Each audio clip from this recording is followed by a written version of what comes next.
Good evening to all of you. आज आपण फार्माकोडायनेमिकचा next part discuss करणार आहोत. मागील लेक्चरमध्ये आपण drugs which acts directly on the ion channels हा टॉपिक डिस्कस केला होता. त्यामध्ये L type calcium channel blockers like nifedipine, amlodipine, verapamil, diltiazem हे ड्रग आपण पाहिले. T type calcium channel blocker ethosuximide नावाचा ड्रग आहे. पोटॅशियम चॅनल ओपनर मध्ये निकोरॅन्डिल नावाचा ड्रग आहे. ATP sensitive potassium channel block करणारे ड्रग्स जे आहेत त्यात सल्फोन्युरिया जे डायबिटीस मध्ये यूज होतात ते ड्रग आहेत. तर असे काही एक्झाम्पल आपण पाहिले. त्यानंतर आपण पाहिलं होतं की drugs which act through transporter. There are some drugs which act on transporter and inhibit the function of transporter. तर डायुरेटिक ग्रुप मधले लूप डायुरेटिक्स आपण पाहिले होते की दे ऍक्ट बाय इनहिबिटिंग Na+K+2Cl- को ट्रान्सपोर्ट. तर हे ट्रान्सपोर्टर इनहिबिट होतो Na+K+2Cl-. थायाझाईड डायुरेटिक इनहिबिट्स Na+Cl- को ट्रान्सपोर्ट. त्यानंतर आपण हे पाहिलं होतं की काही अँटी डिप्रेशन ड्रग्स जसं डेसिप्रामाइन आहे ते नॉरइपिनेफ्रिन ट्रान्सपोर्टर इनहिबिट करून रिअपटेक ऑफ नॉरइपिनेफ्रिन इनहिबिट होत करतात. त्यामुळे सिनॅप्टिक क्लेपमध्ये नॉरइपिनेफ्रिनची लेव्हल वाढते. त्याचप्रमाणे आपण पाहिलं होतं की फ्लूऑक्सिटिन आणि बाकीचे SSRI म्हणजे सिलेक्टिव्ह सिरोटोनिन रिअपटेक इनहिबिटर हे सिरोटोनिन ट्रान्सपोर्टर इनहिबिट करून प्रीसिनॅप्टिक न्यूरॉनवरचं रिअपटेक ऑफ सिरोटोनिन इनहिबिट करतात. त्यामुळे सिरोटोनिनची लेवल सिनॅप्टिक क्लेपमध्ये वाढते.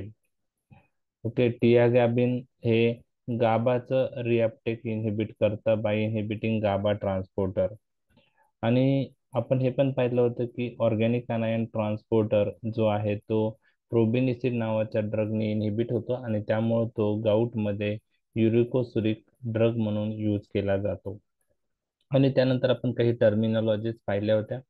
ॲफिनिटी आणि इंट्रेन्सिक ऍक्टिव्हिटी हे दोन टर्मिनॉलॉजी आपण पाहिल्या होत्या. तर ॲफिनिटी म्हणजे it is the ability of the drug to combine with the receptor. त्याला आपण ॲफिनिटी असं म्हणतो.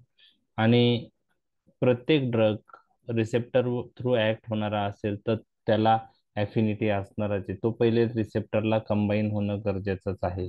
आणि इंट्रेन्सिक ऍक्टिव्हिटी म्हणजे काय? After binding with the receptor drug produce functional change in the receptor.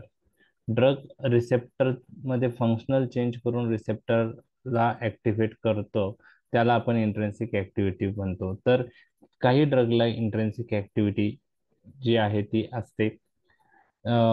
तर हे दोन डेफिनेशन तुम्हाला माहित पाहिजे. ॲफिनिटी म्हणजे ability of the drug to combine with the receptor आणि इंट्रेन्सिक ऍक्टिव्हिटी म्हणजे ability of the drug to produce functional change in the receptor. म्हणजेच बाइंड झाल्यानंतर रिसेप्टरमध्ये फंक्शनल चेंज झाल्यावर रिसेप्टर ऍक्टिव्हेट होणार आहे. आणि त्यात आपण agonist, antagonist, partial agonist, inverse agonist ह्या टर्मिनॉलॉजी डिस्कस केलेले आहे. तर आपल्याला माहित आहे की ड्रग जे आहेत ते ऑनगोईंग फिजिओलॉजिकल सिस्टीम जी आहे ती अल्टर करून ऍक्ट होतात. एक तर जी फिजिओलॉजी आहे बॉडीची ते ऍक्टिव्हेट करतात किंवा इनहिबिट करतात ऑनगोईंग फिजिओलॉजिकल प्रोसेस.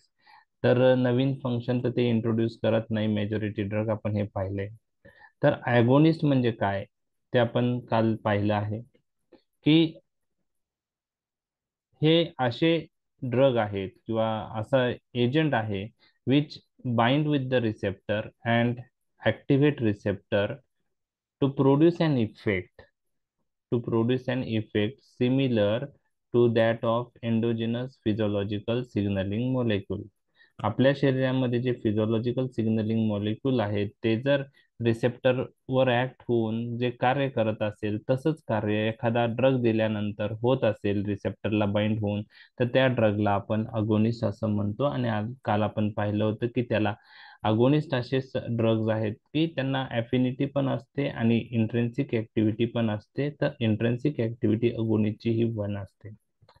अँटागोनिस्ट म्हणजे काय की हे असे ड्रग असतात की ते रिसेप्टरला बाइंड होतात आणि रिसेप्टरला ब्लॉक करतात, आणि due to that they inhibit the action of endogenous physiological signalling molecule. Okay. किंवा बाहेरून एखादा आपण अगोनिस्ट देत असू तर त्याचं कार्यही ते इनहिबिट करू शकतात. म्हणजे एंडोजिनस फिजिओलॉजिकल सिग्नलिंग मॉलिक्यूल किंवा अगोनिस्ट सबस्टन्सचं जो कार्य आहे, जो इफेक्ट आहे, जो रिस्पॉन्स आहे, ते अँटॅगोनिस्ट इनहिबिट करतात किंवा प्रिव्हेंट करतात bye binding with the receptor. तर अँटागोनिस्ट रिसेप्टरला बाइंड होतात आणि फिजिओलॉजिकल सिग्नलिंग मॉलिक्यूल किंवा अगोनिस्टचे ऍक्शन ब्लॉक करतात. ते फंक्शनल चेंज रिसेप्टरमध्ये प्रोड्यूस करत नाही. त्यामुळं अँटागोनिस्टला ॲफिनिटी आहे, परंतु अँटागोनिस्टला इंट्रेन्सिक ऍक्टिव्हिटी नाही. तर इंट्रेन्सिक ऍक्टिव्हिटी अँटागोनिस्टची आपण झिरो कन्सिडर करतो. तर हे एमसीक्यू साठी महत्वाचं आहे की इंट्रेन्सिक ऍक्टिव्हिटी अगोनिस्टची किती असते, 1, 0, 0 to 1, ओके, -1. तर त्याचा आन्सर 1 आहे. अँटागोनिस्टची इंट्रेन्सिक ऍक्टिव्हिटी किती असते, 1, 0, -1, 0 to 1 अशा ऑप्शन असेल तर त्याचा आन्सर आहे 0. ओके. त्यानंतर आपण पार्शियल अगोनिस्ट पाहिलं होतं. पार्शियल अगोनिस्ट म्हणजे काय, की हे असे ड्रग आहे किंवा एजंट असतात की ते रिसेप्टरला ऍक्टिव्हेट करतात, परंतु सब मॅक्झिमल रिस्पॉन्स प्रोड्यूस करतात. म्हणजे अगोनिस्ट पेक्षा यांचा रिस्पॉन्स हा कमी असतो. आणि जर आपण पार्शियल अगोनिस्ट दिले तर ते रिसेप्टरला बाइंड होतात. त्यामुळं अगोनिस्ट फुल अगोनिस्ट तिथं बाइंड होऊ शकत नाही. तर इनडायरेक्टली आपण म्हणू शकतो की they antagonize the action of full agonist. तर यांना ॲफिनिटी असते आणि इंट्रेन्सिक ऍक्टिव्हिटी हे सब मॅक्झिमल रिस्पॉन्स दाखवतात. म्हणजे अगोनिस्ट एवढा रिस्पॉन्स येत नाही. बरोबर आहे. रिस्पॉन्स करतात पण अगोनिस्ट एवढा येत नाही. अगोनिस्टचा 1 असतो. तर पार्शियल अगोनिस्टचा जर इंट्रेन्सिक ऍक्टिव्हिटी पाहिली तर ती 0 to 1 मध्ये असते. आणि पार्शियल अगोनिस्टचं एक्झाम्पल आपण पाहिलं, succinylcholine acts on acetylcholine receptor. Inverse agonist म्हणजे काय, आपण तेही काल पाहिलं की हे असे ड्रग आहे ते रिसेप्टरला बाइंड होतात आणि दे प्रोड्यूस ऍक्शन और effect in the opposite direction of agonist, in the opposite direction of agonist. आणि इन्व्हर्स अगोनिस्टला ॲफिनिटी असते आणि इंट्रेन्सिक ऍक्टिव्हिटी त्यांची 0 to -1 मध्ये असते. म्हणजे पार्शियल अगोनिस्टची 0 to 1 मध्ये असते आणि इन्व्हर्स अगोनिस्टची 0 to -1 मध्ये असते. आणि त्याचं एक्झाम्पल आहे एक एमसीक्यू साठी, DMCM has inverse agonistic action on benzodiazepine receptor. आता याच्या लॉंग फॉर्म मध्ये मी जाणार नाही, फक्त तुम्हाला लक्षात ठेवायचं DMCM is a inverse agonist of benzodiazepine receptor. तर हे झालं इन्व्हर्स अगोनिस्ट. त्याला ॲफिनिटी असते पण इंट्रेन्सिक ऍक्टिव्हिटी त्यांची 0 to -1 मध्ये असते. ओके. आणि व्हॉट इज लिगंड हे पण आपलं कालच्या लेक्चरमध्ये डिस्कस झालं. Any molecule which bind with the receptor, मग तो फिजिओलॉजिकल सिग्नलिंग मॉलिक्यूल असू द्या, अगोनिस्ट असू द्या, अँटागोनिस्ट असू द्या, पार्शियल अगोनिस्ट असू द्या, इन्व्हर्स अगोनिस्ट असू द्या, any molecule which attaches selected to particular receptor is known as ligand. तर इथपर्यंतचा पार्ट मी काल डिस्कस केला होता. आलंय लक्षात? काल तुम्ही म्हटलं होतं का अगोनिस्ट अँटागोनिस्ट हा पार्ट परत एकदा रिव्हाइज करा, तर मी परत येस. एकदा डिस्कस केलेला आहे. तर ओव्हरऑल बेसिक गोष्टी तुमच्या आता लक्षात आल्या असतील. आता आजच्या टॉपिक कडे वळूया.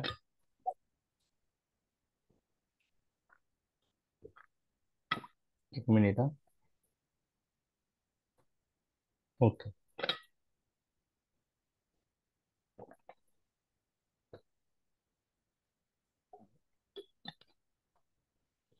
तर मी ज्या टर्मिनॉलॉजी आता डिस्कस केल्या त्या तुम्ही चांगल्या करा. 2 मार्कच्या क्वेश्चन साठी ते विचारले जाऊ शकतात. आताची जी स्लाइड आहे ती एक्झाम साठी कोणीही विचारणार नाही.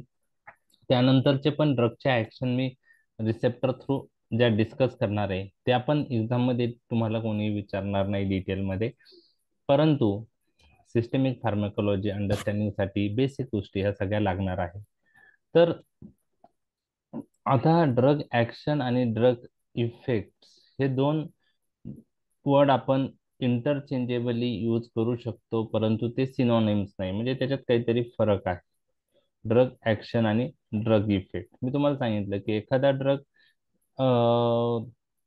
जो फार्मॅकोलॉजिकल इफेक्ट प्रोड्यूस करतो तो कसा करतो, तर ती जी प्रोसेस असते त्याला आपण ऍक्शन असं म्हणतो, ड्रग ऍक्शन. म्हणजे ड्रग ह्या मेकॅनिझम ऑफ ऍक्शनने ऍक्ट होऊन इफेक्ट प्रोड्यूस करतो. लक्षात आलं? तसं आपण पाहिलं होतं adrenaline binds with the beta one receptor present on the heart.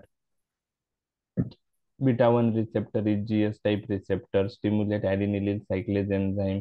Due to that, cyclic AMP is increased, and this cyclic AMP is responsible for positive, uh, if positive inotropic, chronotropic, dromotropic effect on heart. तर यामध्ये जी mechanism आहे beta one रिसेप्टरवर act होऊन काय होतं, ती drug action झाली, आणि त्याच्यामुळे जो रिस्पॉन्स येणार आहे त्याला ड्रग इफेक्ट म्हणतो आपण. ड्रग इफेक्ट म्हणजे increase heart rate, increase contraction, increase heavy conduction, हे त्या ॲड्रेनलिनचे हार्टवरचे इफेक्ट आहे. तर ड्रग ऍक्शन आणि ड्रग इफेक्ट हे जरी आपण इंटरचेंजेबली लूजली वर्ड यूज करत असू, पण दोघांमध्ये फरक आहे. तर पहा, तेच सांगतोय आणि एक्झामसाठी महत्वाचं नाहीये हे, फक्त माहित पाहिजे तुम्हाला ड्रग ऍक्शन म्हणजे काय.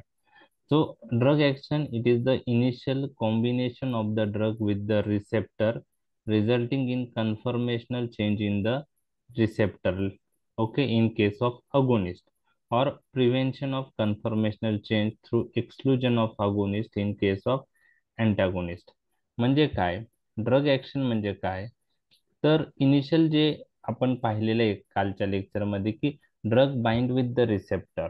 Okay, drug bind with the receptor, आणि in case of agonist there is conformational change in the receptor, त्याला आपण functional change in the receptor असं म्हणतो.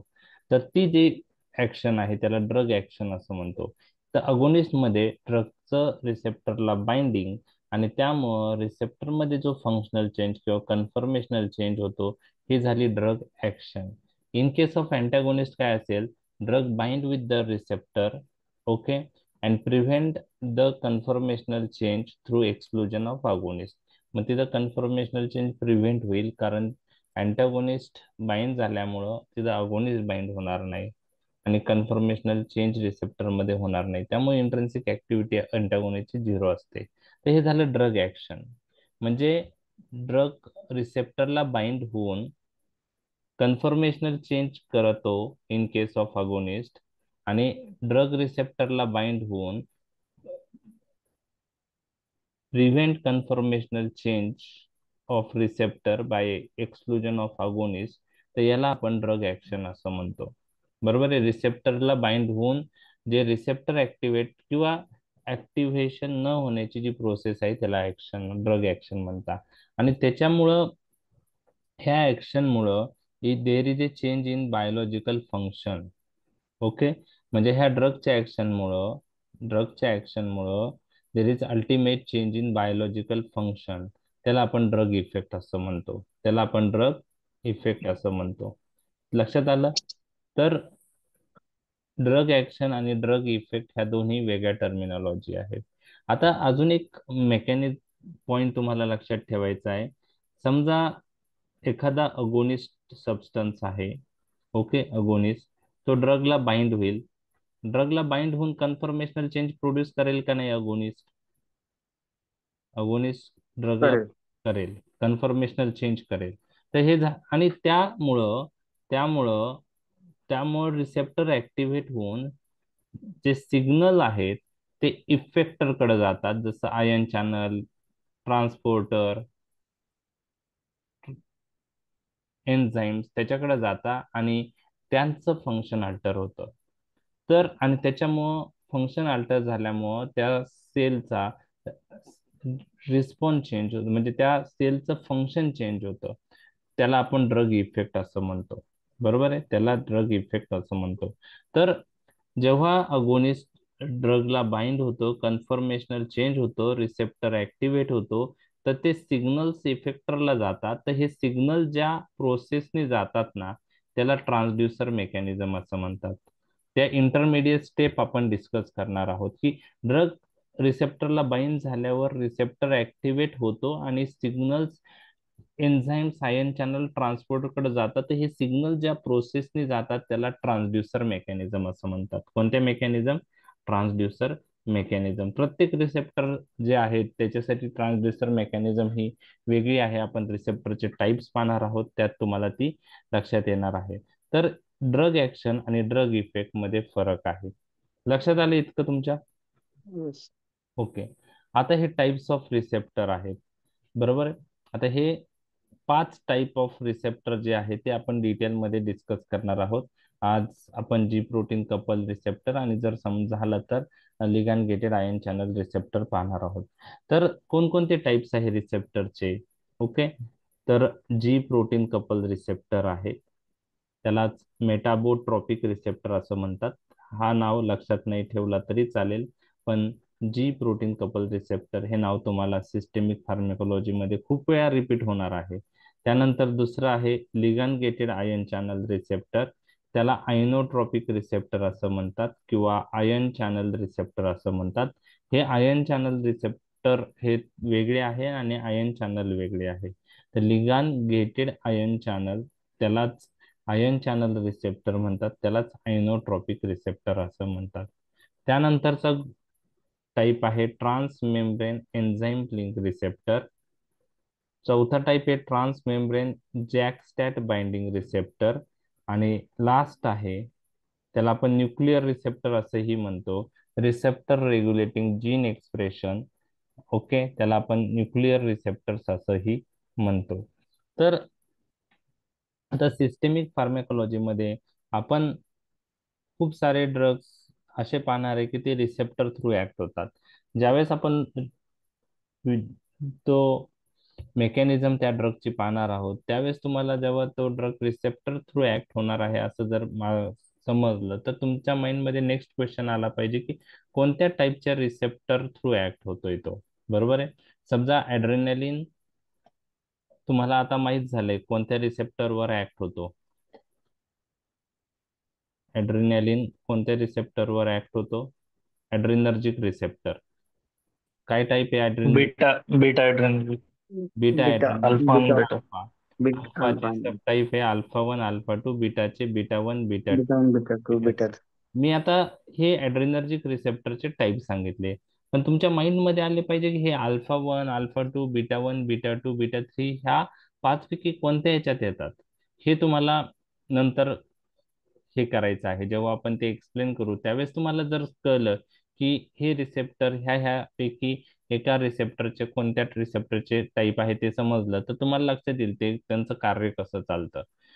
तर ह्या गोष्टी आपण पाहणार आहोत. बरोबर आहे, ह्या गोष्टी आपण पाहणार आहोत. आता मी जेव्हा एक एक एक्झाम्पल डिस्कस करेल त्यावेळेस तुम्हाला ते लक्षात येणार आहे. बरोबर आहे. जेव्हा मी G protein couple receptor discuss करेल त्यावेळेस तुम्हाला मी एक्झाम्पल सांगेल आणि त्यामुळं ते रिसेप्टर ऍक्टिव्हेट झाले तर काय घडू शकतं ह्याचा अंदाज तुम्हाला जर जी प्रोटीन कपल रिसेप्टरचं नॉलेज असेल तर लगेच येतो. म्हणजे हे जे बेसिक आपण डिस्कस करणार आहे ते तुम्हाला प्रत्येक टॉपिक मध्ये अप्लाय करायचं आहे.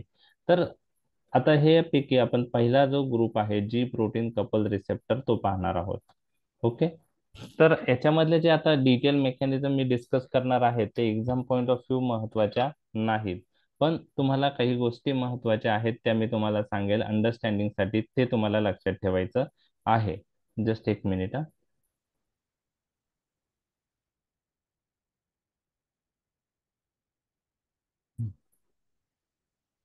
आज आपण जी प्रोटीन कपल रिसेप्टर पाहणार आहोत. बरोबर आहे. G protein couple receptor. आता एक लक्षात ठेवा की आपण जी डेफिनेशन पाहिली आहे रिसेप्टरची, इट इज ए मायक्रोमॉलिक्यूल आपण सांगितलेला आहे. आणि कुठं प्रेझेंट असतो तो रिसेप्टर? एक तर सेल मेम्ब्रेनवर असू शकतो किंवा सेलच्या आतमध्ये असू शकतो, म्हणजे इनसाइड द सेल असू शकतो, सायटोप्लाझम मध्ये असू शकतो, न्यूक्लियस मध्ये असू शकतो. तर तुम्हाला लक्षात ठेवायचं आहे की जी प्रोटीन कपल रिसेप्टर हा ह्या सेल मेम्ब्रेनवर असतो. कशावर असतो? सेल मेम्ब्रेनवर असतो. ओके. सेलच्या मेम्ब्रेनवर असतो. बरोबर आहे. It is a G protein couple receptor. तर हा रिसेप्टर जो आहे ना, तर ह्या रिसेप्टरला मेटाबोट्रॉपिक रिसेप्टर असं पण म्हणतात किंवा 7 हेप्टा हेलिकल रिसेप्टर असं म्हणतात. जर याचं स्ट्रक्चर पाहिलं तर हे ट्रान्स मेम्ब्रेन जो रिसेप्टर आहे हा जो रन होतोय मेम्ब्रेन मध्ये फुल थिकनेस, तर याचे किती लूप्स आहेत? 7, 1, 2, 3, 4, 5, 6, 7. म्हणून त्याला 7 ला म्हणजे हेप्टा म्हणतात, म्हणजे हेप्टा हेलिकल रिसेप्टर असंही त्याला म्हणतात. तर लक्षात आलं तुम्हाला जी प्रोटीनला दुसरं नाव मेटाबोट्रॉपिक रिसेप्टर किंवा 7 हेप्टा हेलिकल रिसेप्टर. आता यामध्ये जी प्रोटीन का म्हणतात त्याला, तर एक लक्षात घ्या, याच्यामध्ये हा जो बाहेरचा पार्ट आहे हा एक्सट्रिन्सिक डोमेन आहे आणि आतला जो पार्ट आहे इंट्रेन्सिक डोमेन आहे. तर इंट्रेन्सिक डोमेनला इथं जी प्रोटीन अटॅच असतं. कोणता प्रोटीन अटॅच असतो? G G protein. म्हणून त्यांना काय नाव दिलेलं आहे? G protein couple couple receptor. Receptor. G protein couple receptor. पण जी प्रोटीन कपल रिसेप्टर मध्ये 2-3 गोष्टी आपण पाहिलेल्या आहे, बरोबर आहे. हा सेल मेम्ब्रेनवर असतो, बरोबर आहे. त्याच्यात 7 ट्रान्समेम्ब्रेन हे असतात, 7 मिलियन. 7 ट्रान्समेम्ब्रेन स्पॅनिंग सेगमेंट्स आहेत. तर त्याला हेप्टा हेलिकल रिसेप्टर, हेप्टा म्हणजे 7, हेप्टा हेलिकल रिसेप्टर असं म्हणतात. आणि G protein is attach to the intrinsic domain, बरोबर आहे. आता एक्सटेन्सिक डोमेन हा इथं आहे ना, इथं ड्रग बाइंड होतो किंवा फिजिओलॉजिकल सिग्नलिंग मॉलिक्यूल बाइंड होतो. म्हणजे एक्सटेन्सिक डोमेनला काय बाइंड होतं? ड्रग किंवा फिजिओलॉजिकल सिग्नलिंग मॉलिक्यूल. आपल्या बॉडीमध्ये जो सबस्टन्स आहे स्पेसिफिक त्या रिसेप्टरशी रिलेटेड, तो फिजिओलॉजिकल सिग्नलिंग मॉलिक्यूल इथं अटॅच होतो. ओके. आणि हे जे जी प्रोटीन आहे ते इंट्रेन्सिक डोमेनला प्रेझेंट आहे, अटॅच आहे. तर ह्या जी प्रोटीनचे 3 सब युनिट असतात, अल्फा, बीटा आणि गॅमा, आणि हे एकत्र असतात. Alpha, beta, gamma. ओके. इथं अल्फा दिसते तुम्हाला, हा बीटा आहे आणि हा गॅमा आहे. हे इंट्रेन्सिक डोमेनला असतात. तर जी प्रोटीनचे 3 सब युनिट आहे, अल्फा, बीटा, गॅमा, म्हणजे जेव्हा एकत्र असतं अल्फा, बीटा, गॅमा, तेव्हा तो जी प्रोटीन इनएक्टिव्ह स्टेट मध्ये असतो. ओके. म्हणजे G protein consist of 3 subunit, alpha, beta and gamma. आणि when they bind together, G protein कोणत्या स्टेट मध्ये असतो? इनएक्टिव्ह स्टेट मध्ये. लक्षात आलं? लक्षात आलं? ओके. Yes sir. आता हे मी जे आता डिस्कस करत आहे ना, ते एक्झाम मध्ये कोणीही तुम्हाला विचारणार नाही. त्यामुळं एक्झाम पॉइंट ऑफ व्ह्यू आपल्याला लक्षात, त्याचं लक्ष कॉन्सन्ट्रेशन म्हणजे एक्झाम पॉइंट ऑफ व्ह्यू थोडं ते डिफिकल्ट वाटेल तुम्हाला. मी जे पण गोष्टी डिस्कस करतोय तर एक्झाम मध्ये काही एक्सप्लेन करायचं नाही. तुम्हाला फक्त माहित पाहिजे जी प्रोटीन कपल रिसेप्टर म्हणजे काय, हे स्ट्रक्चर पण तुम्हाला कोणीही विचारणार नाही. आता इनएक्टिव्ह स्टेटला जेव्हा असतो तेव्हा अल्फा सब युनिटला जीडीपी बाइंड असतो. Okay. GDP. GDP is bind to the alpha subunit, GDP. Okay. तर आतापर्यंत पाठ लक्षात आलाय का, मी जे स्ट्रक्चर डिस्कस केलंय तुमच्याशी? Yes sir. ओके. आता लक्षात आलं? ओके. ओके. आता ड्रग बाइंड झाल्यानंतर काय होतं ते आपण पाहणार आहोत. ओके. तर जीडीपी म्हणजे गॉनोसिन डायफॉस्फेट, गॉनोसिन डायफॉस्फेट, बरोबर आहे. आता पहा, नंतर काय होतं ते मी तुमच्याशी डिस्कस करणार आहे. In the inactive state, GDP is bound to alpha subunit. When drug or physiological signaling molecule binds with the extrinsic domain, इथं जेव्हा ड्रग किंवा फिजिओलॉजिकल सिग्नलिंग मॉलिक्यूल बाइंड होतो त्याला आपण काय म्हणतो? अगोनिस्ट. काय म्हणतो? अगोनिस्ट. समजा बाइंड झाला. ओके. ड्रग किंवा फिजिओलॉजिकल सिग्नलिंग मॉलिक्यूल जेव्हा तिथं अगोनिस्ट बाइंड होतो, बरोबर आहे. ड्रग कोणता? अगोनिस्ट म्हणून जो कार्य करणारा ड्रग आहे तो जेव्हा बाइंड होतो, बरोबर आहे. तर बाइंड झाल्यानंतर रिसेप्टर मध्ये फंक्शनल चेंजेस होतात, त्यालाच कन्फर्मेशनल चेंज म्हणतो. आणि त्यामुळं काय होतं की जीडीपी जिथं बाउंड होता, okay, that is converted to GTP, guanosine triphosphate बनतं. अल्फा सब युनिटला जो जीडीपी बाइंड होतो तो त्याच्या तिथं त्याचं कन्व्हर्जन जीटीपी मध्ये होतं.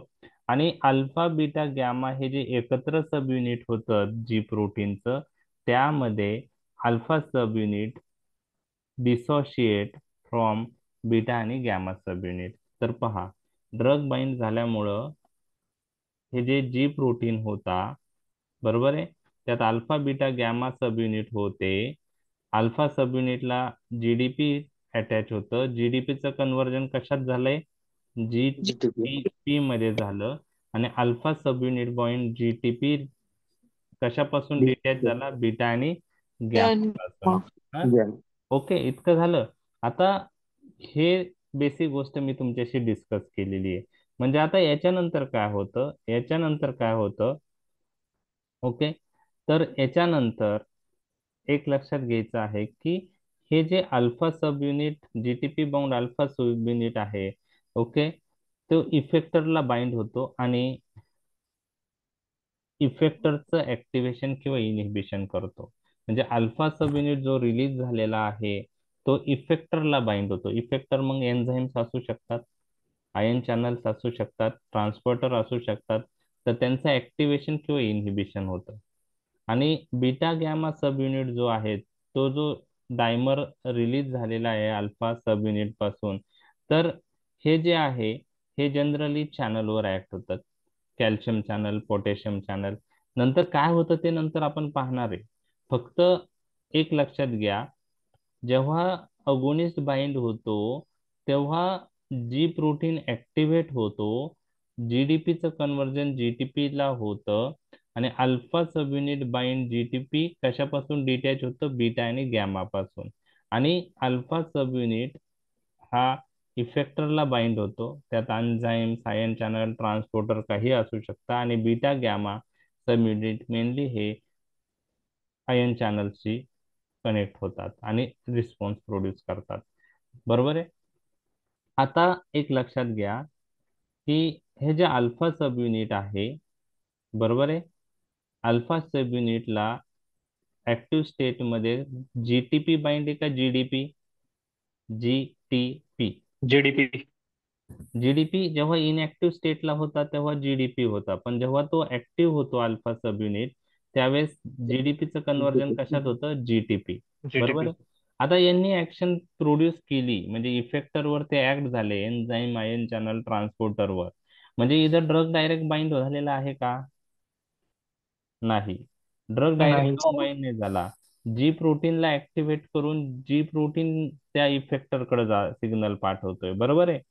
आता ऍक्शन आल्यानंतर काय होतं, ह्या अल्फा सब युनिट मध्ये एक जीटीपेज ऍक्टिव्हिटी असते. कसली ऍक्टिव्हिटी असते? जीटीपेज. तर ही जीटीपेज ऍक्टिव्हिटी मुळे काय होतं, हे जीटीपी जो बाइंड झालेला आहे याचं परत कन्व्हर्जन जीडीपी मध्ये होतं. जीडीपी, जीटी पेज ऍक्टिव्हिटीमुळे. कोणता? जीटी पेज ऍक्टिव्हिटीमुळं जीटीपीचं कन्व्हर्जन जीडीपी मध्ये होतं. मग अल्फा सब युनिट जेव्हा जीडीपी बाउंड राहील तेव्हा तो परत इनएक्टिव्ह फॉर्म मध्ये कन्वर्ट होतो. तो परत बीटा आणि गॅमा सब युनिटला अटॅच होतो आणि परत इनएक्टिव्ह स्टेट मध्ये जातो. तर अशा प्रकारे जी प्रोटीन ऍक्टिव्हेट झाल्यामुळं कार्य चालतं. लक्षात आलं तुमच्या? Yes. ओके. म्हणजे थोडक्यात काय, जेव्हा अगोनिस्ट जी प्रोटीनला बाइंड होतो तेव्हा जी प्रोटीन कपल रिसेप्टरला बाइंड होतो जेव्हा अगोनिस्ट, तर जी प्रोटीन काय होतो? ऍक्टिव्हेट होतो. आणि जी प्रोटीन ऍक्टिव्हेट होऊन कश कशाला सिग्नल पाठवतो? इफेक्टरला पाठवतो. इतकं तर लक्षात आलं तुमच्या? इतकं तर लक्षात आलं? ओके. Yes, sir. आता यामध्ये जी प्रोटीनचे काही टाईप्स आहेत आणि ते टाईप्स तुम्हाला महत्वाचे आहेत. ओके, ते टाईप्स तुम्हाला महत्वाचे आहेत. तर जी प्रोटीन कपल रिसेप्टरचे टाईप्स तुम्हाला कोणी विचारले आणि हे टाईप्स फार, म्हणजे फक्त तुम्हाला एखादा रिसेप्टर हा जी प्रोटीन ग्रुपचा आहे एवढं माहिती असून भागत नाही. तुम्हाला नेक्स्ट स्टेप ही माहित पाहिजे की तो कोणता सब टाईप आहे जी प्रोटीनचा. तर जी प्रोटीन रिसेप्टरचे टाईप्स आहेत: G S type receptor, okay, G I type, G zero type, G Q type. Okay. कोणकोणते टाईप आहे? समजा जी एस, 2 मिनिटं, जी क्यू, जी आय आणि जी झिरो. ओके. हे G S, G Q, G I, G zero हे कोणाचे type आहे? G protein couple रिसेप्टरचे. कोणकोणते आहे? GS, GI, GO, G0, GQ. हा, G S, G Q, G I. Okay. G0. Okay. Okay. G O म्हणू शकतो आपण. ओके. तर हे आहेत. तर G S, G Q, G I, G G O. तर हे जी प्रोटीन कपल रिसेप्टरचे टाईप आहेत. बरोबर. आता जी एस रिसेप्टर जो आहे, G protein couple receptor, G S type G protein couple receptor activate झाल्यावर इफेक्टरला सिग्नल जातात.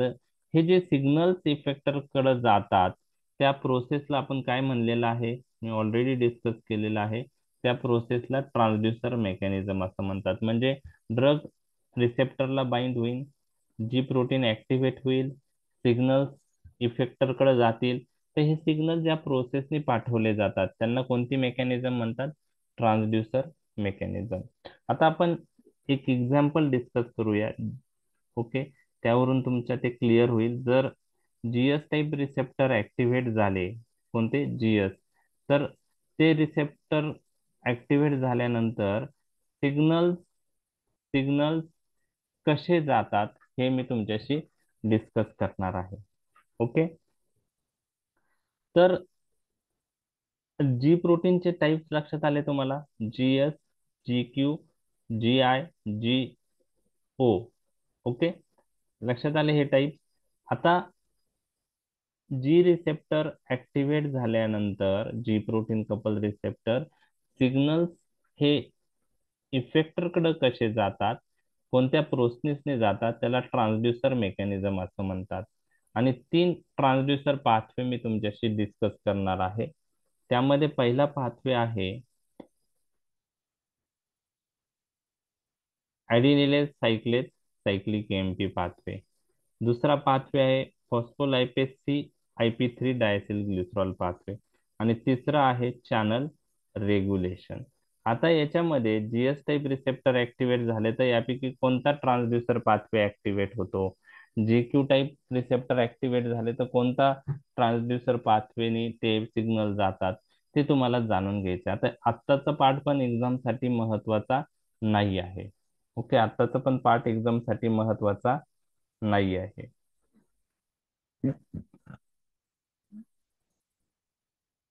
आता एक लक्षात घ्या. एक मिनिट.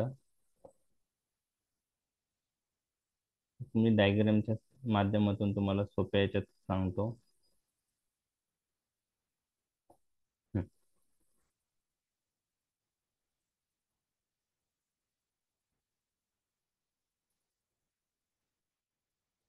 हं.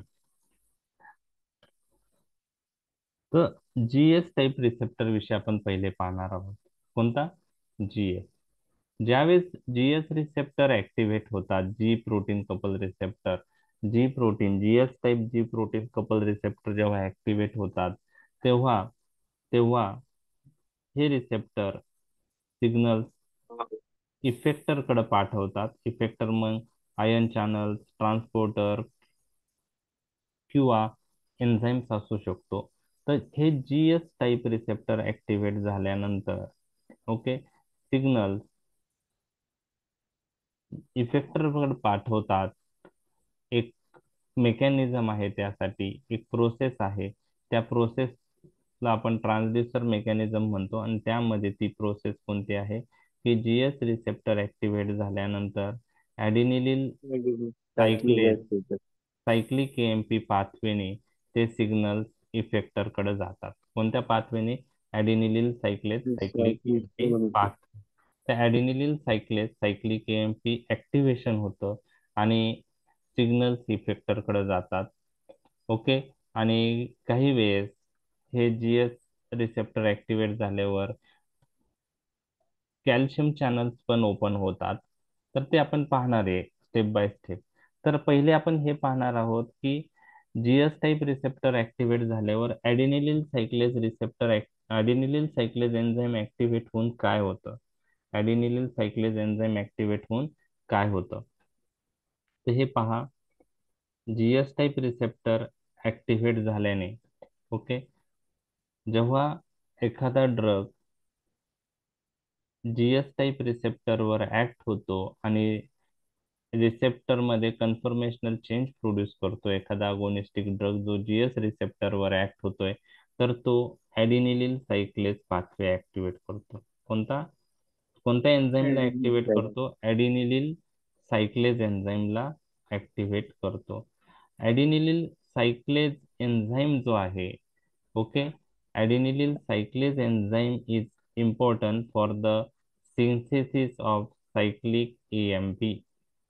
कशाच्या सिंथेसिस साठी इम्पॉर्टंट आहे तो? Cyclic AMP. म्हणजे थोडक्यात काय की जीएस टाईप रिसेप्टर जर ऍक्टिव्हेट झाला, there is increase adenylyl cyclase activity, it results in increased synthesis of what? Cyclic cyclic AMP. AMP. आता हा सायक्लिक एएमपी वाढला, तर सायक्लिक एएमपी झालं. सायक्लिक एएमपी जर इथपर्यंत पाठ लक्षात आला ना, जीएस टाईप हो हो. रिसेप्टर ऍक्टिव्हेट झाल्यावर ॲडिनिलिन सायक्लेज एन्झाईम ऍक्टिव्हेट होतं आणि आपल्या शरीरामध्ये सेलमध्ये सायक्लिक एएमपी ची लेव्हल वाढते आणि सायक्लिक एएमपी ची लेव्हल वाढल्यानंतर, ओके, सायक्लिक एएमपी ची लेव्हल वाढल्यानंतर सायक्लिक एएमपी प्रोटीन कायनेज ए ला ऍक्टिव्हेट करतो. सायक्लिक एएमपी प्रोटीन कायनेज ए. ओके, जस्ट एक मिनिट. हम्म. तर ह्या सगळ्या स्टेप्स आपण बघतोय, प्रोटीन कायनेज ऍक्टिव्हेट होतं. म्हणजे सायक्लिक, तुम्हाला कोणी असं सांगितलं की drug act acts on the Y receptor and Y receptor is GS type receptor. मग तुम्हाला विचारलं ते रिसेप्टर ऍक्टिव्हेट झाले तर काय होईल सेलमध्ये? तुम्हाला क्लिक झालं पाहिजे की जीएस टाईप रिसेप्टर आहे तर ॲडिनिलिन सायक्लेज एन्झाईम ऍक्टिव्हेट होईल, सायक्लिक एएमपी ची लेवल वाढेल आणि cyclic AMP activate protein kinase ए.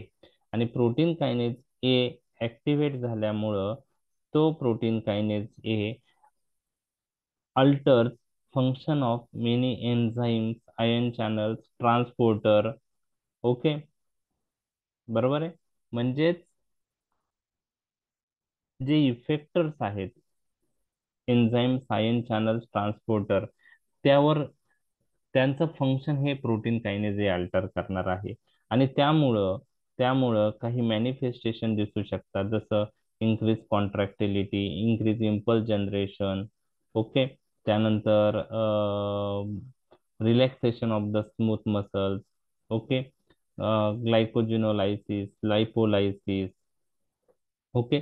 तर ह्या गोष्टी दिसू शकतात. आता हे कसं होतं, काय होतं, हे मी नंतर डिटेलमध्ये विथ एक्झाम्पल सांगणार आहे. ओके. ओके. त्याचप्रमाणे हा सायक्लिक एएमपी वाढल्यामुळं कॅल्शियम चॅनल्स पण ओपन होतात. हार्ट, ब्रेन, किडनी मधले कॅल्शियम चॅनल्स पण ओपन होतात. ओके, लक्षात आलं? तर हे झालं GS type G protein couple receptor activate झाल्यामुळं सिग्नल्स इफेक्टरकडे कसे जातात. तर जीएस टाईप रिसेप्टर ऍक्टिव्हेट झाल्यामुळं ॲडिनिलिन सायक्लेज एन्झाईम स्टिम्युलेट होतो, त्याच्यामुळं सायक्लिक एएमपी ची सिंथेसिस वाढते. Cyclic AMP activated protein kinase A and this protein kinase A alters the functions of many enzymes, ion channels आणि ट्रान्सपोर्टर. त्याचप्रमाणे हा सायक्लिक एएमपी कॅल्शियम चॅनलही open करतो. लक्षात आलं? तर अशा प्रकारे GS type G protein couple receptor activate झाल्यामुळं सिग्नल्स इफेक्टरकडे जातात. लक्षात आलं? लक्षात आलं? समजलंय? Yes sir. ओके. आता एक लक्षात घ्या, हा सायक्लिक एएमपी जो आहे याचं मेटाबॉलिझम 5' एएमपी मध्ये होतं आणि त्यासाठी कोणता एन्झाईम लागतो ऑलरेडी आपण डिस्कस केला आहे, फॉस्फोडायस्टरेज. गेन पण. फॉस्फोडायस्टरेज डाय- एन्झाईम. Okay, phosphodiesterase enzyme. आता जीएस टाईपने कोणत्या ऍक्शन्स होतात? जीएस म्हणजे एस म्हणजे स्टिम्युलेटरी आहे. एस म्हणजे काय आहे? स्टिम्युलेटरी आहे. GS लक्षात आलं. आता फॉर एक्झाम्पल ओके, तुम्हाला आता ॲड्रिनर्जिक रिसेप्टर विषयी माहित आहे आणि ॲड्रिनॅलिन नावाचा जो ड्रग आहे, ओके, ॲड्रिनॅलिन नावाचा जो ड्रग आहे, बरोबर आहे. ॲड्रिनॅलिन नावाचा ड्रग हा अल्फा आणि बीटा रिसेप्टर थ्रू ऍक्ट होतो, हे तुम्हाला आता कळलेलं आहे, बरोबर आहे. आता एक लक्षात घ्या की हे अल्फा आणि बीटा रिसेप्टर जे आहेत हे ॲड्रिनर्जिक रिसेप्टर आहे. कोणते रिसेप्टर आहे? ॲड्रिनर्जिक रिसेप्टर. मग तुमच्या माइंड मध्ये आलं पाहिजे की हे ॲड्रिनर्जिक रिसेप्टर कोणत्या रिसेप्टरचे टाईप आहेत.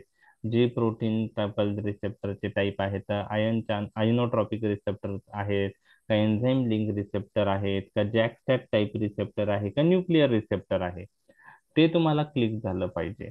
आता तुम्हाला मी इथं सांगतो आहे की हे जे ॲड्रिनर्जिक रिसेप्टर जे आहेत, ओके, ॲड्रिनर्जिक रिसेप्टर जे आहेत हे जी प्रोटीन कपल रिसेप्टर आहे. कोणते आहे? G protein couple. G protein couple receptor. आता इतकं पण डिटेल मध्ये आपण जो गेलेलो आहे ते पण सफिशियंट नाहीये. ज्यावेळेस माइंड मध्ये जी प्रोटीन कपल रिसेप्टर चे टाईप आहे हे तुम्हाला सांग क्लिक झालं किंवा आता तुम्हाला समजलंय की adrenergic receptor G protein couple रिसेप्टरचे टाईप आहेत, तर नेक्स्ट तुमच्या माइंड मध्ये आले पाहिजे की कोणत्या जी प्रोटीन कपल रिसेप्टरचे टाईप आहेत. GS yes. आहेत की GI आहे की GQ आहे की GO आहे. ओके. ओके. तर त्यामध्ये तुम्हाला त्या गोष्टी जर क्लिक झाल्या तर तुम्हाला लक्षात ठेवायला इझी जाईल.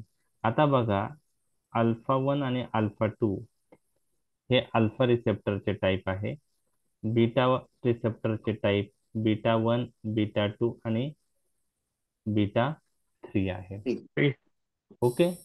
तर यामध्ये तुम्हाला एक लक्षात ठेवायचं आहे, all beta receptors are example of GS type receptor. All beta receptors are example of yes sir. GS type. म्हणजे बीटा 1 रिसेप्टर पण GS टाईप आहे, बीटा 2 पण GS टाईप आहे आणि बीटा 3 पण येस सर. GS टाईप आहे. लक्षात आलं इतकं? GS yes sir. Type. Okay.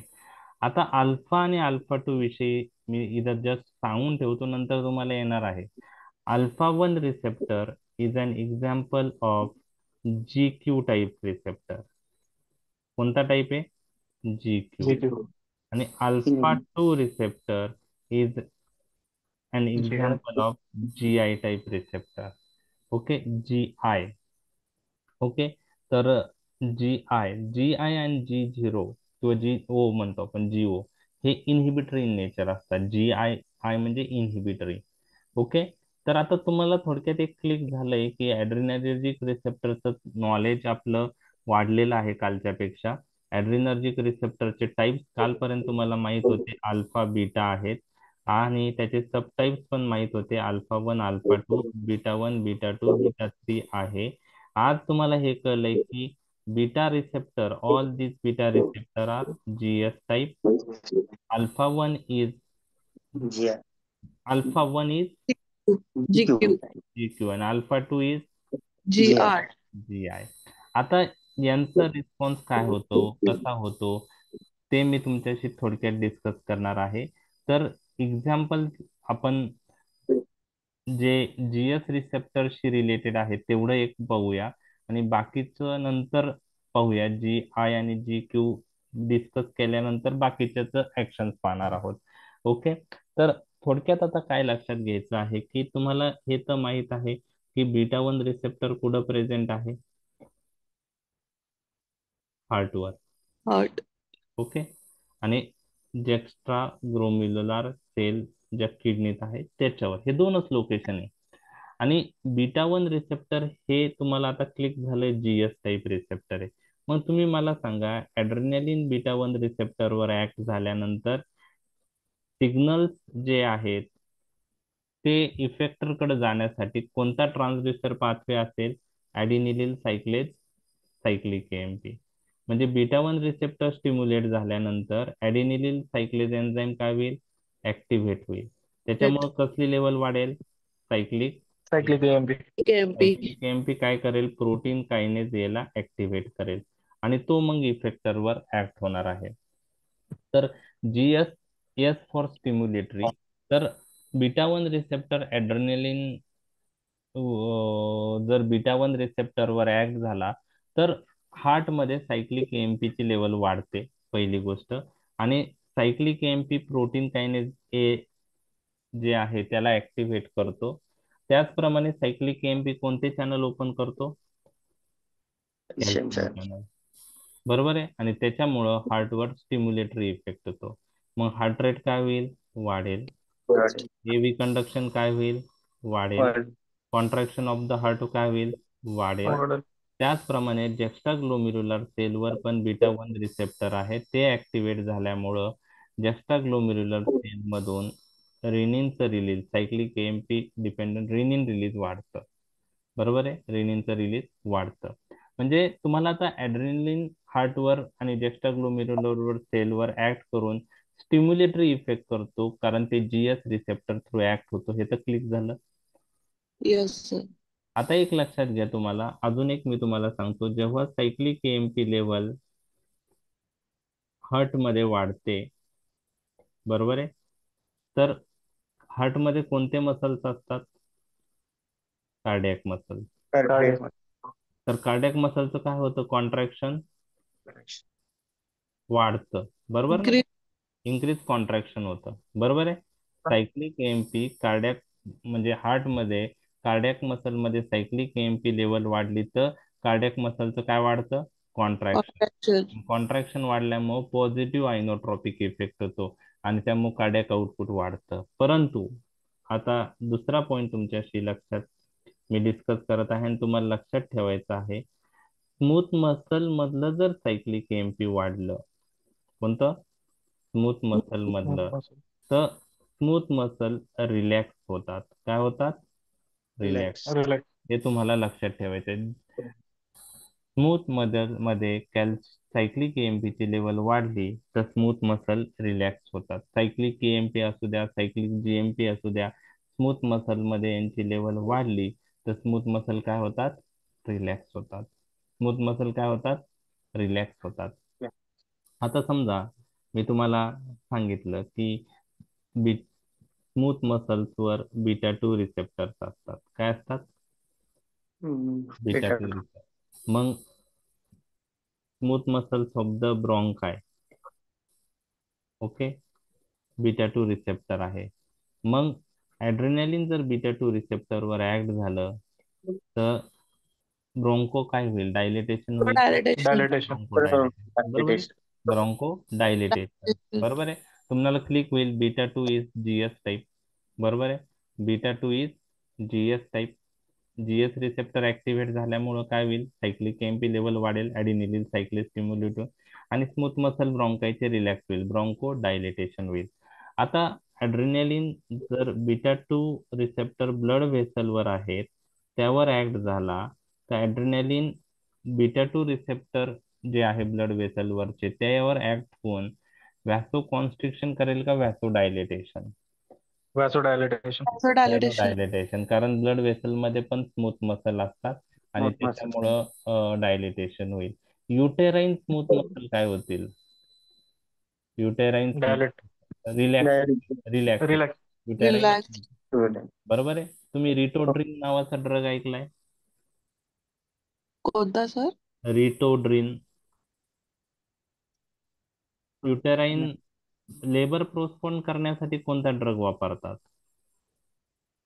Labour जे आहे, पेशंट लेबर मध्ये आहे आणि तुम्हाला हायर सेंटरला पाठवायचं आहे तर आपण टोकोलायटिक्स यूज करतो. टोकोलायटिक्स म्हणजे युटेराईन स्मूथ मसल रिलॅक्संट, ऐकलंय, युटेराईन स्मूथ मसल रिलॅक्संट. आता ब्रँड नेम मला माहित नाही पण हम्म? कोणता, इंजेक्शन,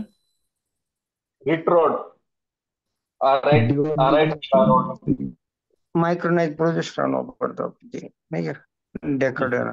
प्रोजेस्टेरॉन प्रेग्नन्सी हार्मोन आहे. प्रेग्नन्सी मध्ये ठीक आहे. जेव्हा पेशंट लेबर मध्ये असतो ना, तो तर ते लेबर पोस्टपोन करायचे असेल तर आपण रिटोड्रिन नावाचा ड्रग यूज करतो. म्हणजे प्री मॅच्युअर लेबर असेल तर रिटोड्रिन असेल, बरोबर आहे. तर रिटोड्रिन हा बीटा टू अगोनिस्टिक ड्रग आहे. काय आहे?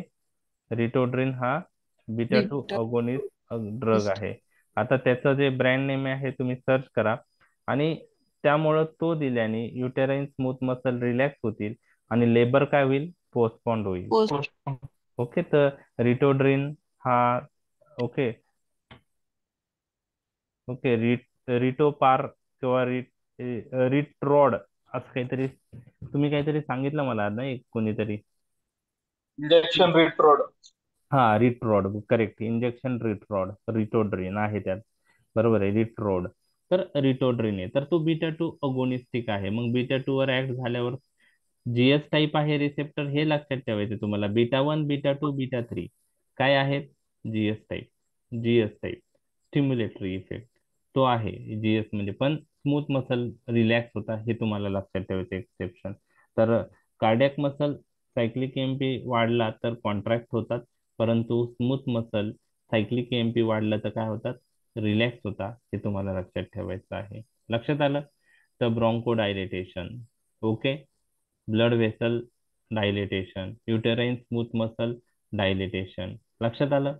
ओके. अजून एक आहे, हे ऍड्रेनालिन जो आहे, ओके, लिव्हरवर ऍक्ट होतो. लिव्हरवर बीटा टू रिसेप्टर असतात, ओके. लिव्हरवर बीटा टू रिसेप्टर असतात आणि त्या बीटा टू रिसेप्टरवर ऍक्ट होऊन तो सायक्लिक एमपी वाढवतो लिव्हरमध्ये. आणि सायक्लिक एमपी वाढवून लिव्हरमध्ये ग्लायकोजिनोलायसिस प्रोसेस ते ऍक्टिव्हेट करतात. कसली प्रोसेस? ग्लायकोजिनोलायसिस. ग्लायकोजिनोलायसिसचा अर्थ माहिती आहे तुम्हाला? Formation glycogen. Breakdown of glycogen to glucose. Yes, breakdown of glycogen to glucose. आणि त्याचप्रमाणे ते ग्लुकोनिओजेनेसिस प्रोसेस पण स्टिम्युलेट करतात. ग्लुकोनिओजेनेसिस म्हणजे formation of glucose from non carbohydrate. Non carbohydrate. Yes. म्हणजे थोडक्यात काय, ऍड्रेनालिन लिव्हरवर जर ऍक्ट झालं बीटा टू रिसेप्टरवर, तर लिव्हरमध्ये ग्लुकोज वाढेल आणि ते ग्लुकोज सर्क्युलेशन मध्ये येईल. तर ब्लड ग्लुकोज वाढण्यास काय होईल? मदत होते. म्हणजे ऍड्रेनालिन ब्लड ग्लुकोज वाढवण्यास मदत करतं. त्यामुळं जेव्हा पेशंट हायपोग्लायसेमिया मध्ये जातो त्यावेळेस सिम्पॅथेटिक सिस्टीम आपल्या शरीरातली ऍक्टिव्हेट होते. आणि सिम्पॅथेटिक सिस्टीम मधून काय रिलीज होतं? ऍड्रेनालिन. काय रिलीज होतं? ऍड्रेनालिन. आणि ऍड्रेनालिन काय करतं? जेव्हा पेशंट हायपोग्लायसेमिया मध्ये जातो ना, तर पेशंटला काही सिमटम्स येतात, त्याला वॉर्निंग सिमटम्स म्हणतात. पाल्पिटेशन, ट्रिमर्स, ओके, त्यानंतर स्वेटिंग. तर हे जे सिमटम्स आहे हे सिम्पॅथेटिक सिमटम्स आहे. पेशंटला त्यावेळेस कळतं की मी हायपो मध्ये चाललेलो आहोत. त्याचप्रमाणे अजून एक फंक्शन काय आहे, ते सिम्पॅथेटिक सिस्टीम ऍक्टिव्हेट झाल्यावर ऍड्रेनालिन रिलीज होतं आणि ते लिव्हरवर ऍक्ट होऊन ग्लायकोजिनोलायसिस आणि ग्लुकोनिओजेनेसिस प्रोसेसने ब्लड ग्लुकोज वाढवण्यास ते मदत करतं. ऍड्रेनालिन म्हणजेच पेशंटला हायपोग्लायसेमिया मधून बाहेर येण्यासाठी ऍड्रेनालिन काय करतं? मदत करतं. म्हणजे ऍड्रेनालिन शरीरात रिलीज झाल्यानंतर, म्हणजे पेशंट हायपो मध्ये गेल्यानंतर कोणती सिस्टीम ऍक्टिव्हेट होते? सिम्पॅथेटिक.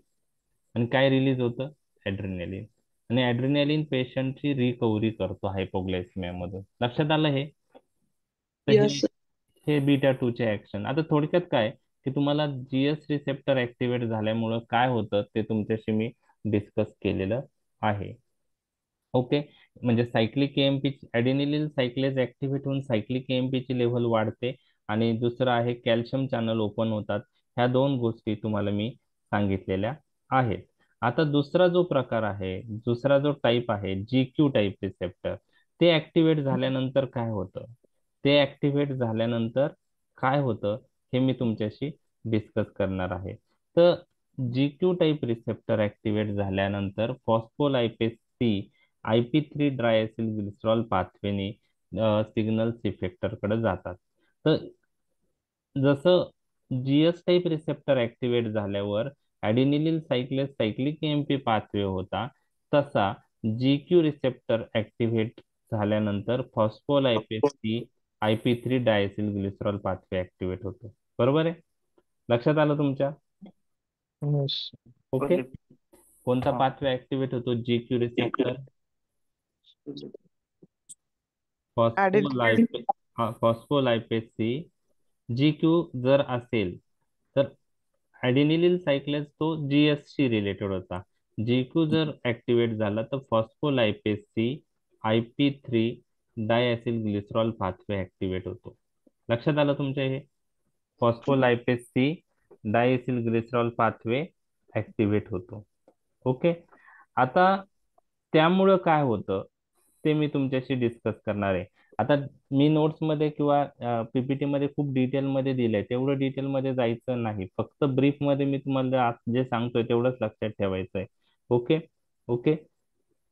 तर म्हणजे ज्या वेळेस GQ रिसेप्टर ऍक्टिव्हेट होतात त्यावेळेस फॉस्फोलायपेस सी जो आहे, ओके, तो ऍक्टिव्हेट होऊन IP3 डायसिल ग्लिसरॉलची लेवल वाढते.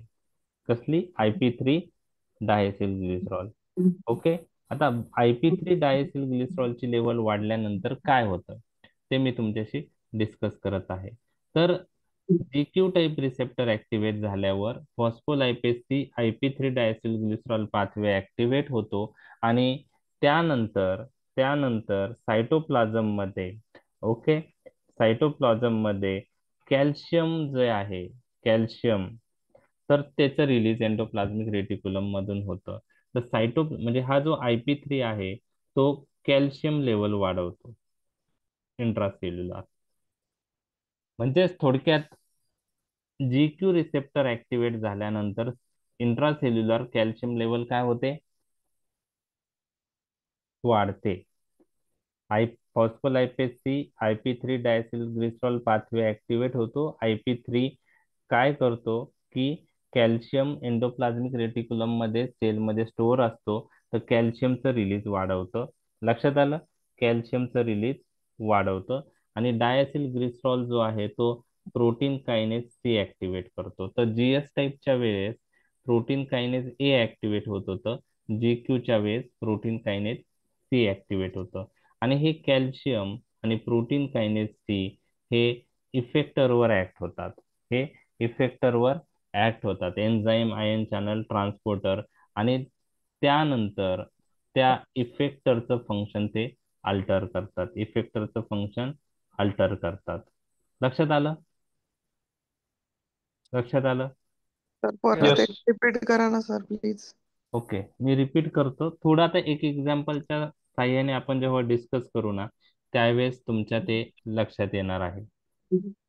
ओके. ओके.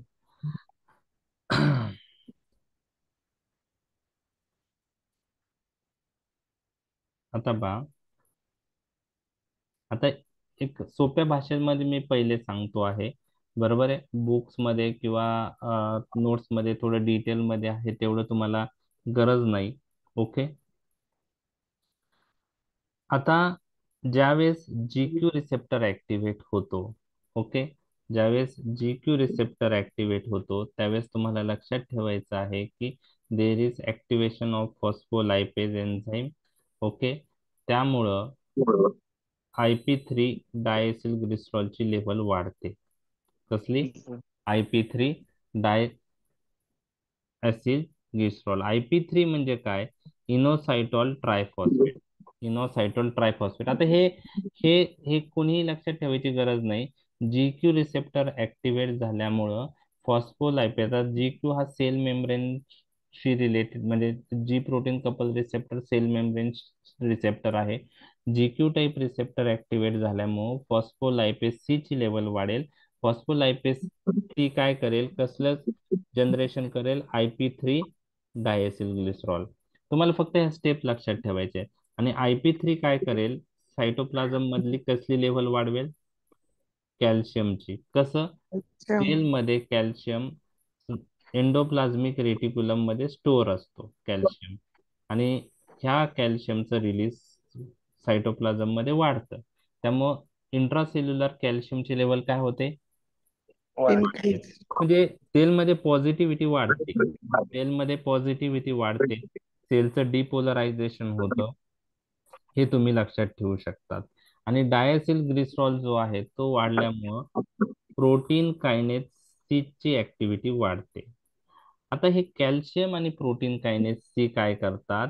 हे कॅल्शियम आणि प्रोटीन कायनेज सी हे जे इफेक्टर आहेत त्यावर ऍक्ट होतात, म्हणजे एन्झाईम, आयन चॅनल ट्रान्सपोर्टर, आणि त्यांचं फंक्शन अल्टर करतात. आणि ते अल्टर झाल्यामुळं काही काही काही काही इफेक्ट दिसून येतात. कोणते इफेक्ट दिसतात? जसं कॉन्ट्रॅक्शन दिसतं स्मूथ मसलचं. ओके. त्यानंतर न्यूरोट्रान्समीटरचं रिलीज वाढतं, ग्लँड्स मधलं सिक्रिशन वाढतं, ग्लँड. पॅरासिम्पॅथेटिक. ओके, हा पॅरासिम्पॅथेटिक मध्ये येणारच आहे ते. तर ग्लँडचं सिक्रेशन वाढतं. ओके. तर ह्या गोष्टी त्यामुळं दिसून येतात. ओके. त्यामुळं त्या गोष्टी दिसून येतात, म्हणजे GQ रिसेप्टर ऍक्टिव्हेट झाल्यामुळं phospholipase C IP3 triacylglycerol pathway activate होतो. त्यामुळं कॅल्शियमची लेवल सेलमध्ये वाढते आणि प्रोटीन कायनेस सी ऍक्टिव्हेट होतो, आणि तो वेगळे जे व्हेरियस इफेक्टर्स जे आहेत त्यावर ऍक्ट होतं, तिकडं सिग्नल्स पाठवतात, जसं आयन चॅनल्स, एन्झाईम ट्रान्सपोर्टर, त्यात आपण डिटेल जाणार नाही. आणि त्याच्यामुळे सेलचं फंक्शन अल्टर होतं. मग त्यामुळं काय होऊ शकतं? GQ टाईप रिसेप्टर ऍक्टिव्हेट झाल्यामुळे स्मूथ मसलचं कॉन्ट्रॅक्शन होऊ शकतं, कारण कॅल्शियम आहे तिथं.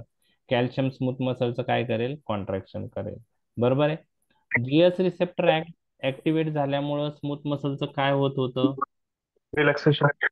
रिलॅक्सेशन होत होतं. बरोबर आहे. जीएस रिसेप्टर ऍक्टिव्हेट झाल्यामुळं स्मूथ मसल रिलॅक्स होत होते. पण GQ रिसेप्टर ऍक्टिव्हेट झाल्यामुळं स्मूथ मसल कॅल्शियमची लेवल वाढल्यामुळं स्मूथ मसलचं काय होतं? कॉन्ट्रॅक्शन. कॉन्ट्रॅक्शन. म्हणजे तुम्हाला लक्षात आलं की हा रिसेप्टर GQ टाईप आहे, तर तो स्मूथ मसलचं काय करणार आहे? कॉन्ट्रॅक्शन करणार आहे. त्याचप्रमाणे न्यूरोट्रान्समीटरचं रिलीज हे कॅल्शियम मेडिएटेड असतं. मग आता कॅल्शियमची लेवल वाढली तर न्यूरोट्रान्समीटरचं रिलीज पण GQ रिसेप्टर काय करणार आहे? वाढवणार आहे. जे एक्झोक्राईन ग्लँड्स आहेत, बरोबर आहे, त्या ग्लँडचं सिक्रेशनही वाढवलं जातं.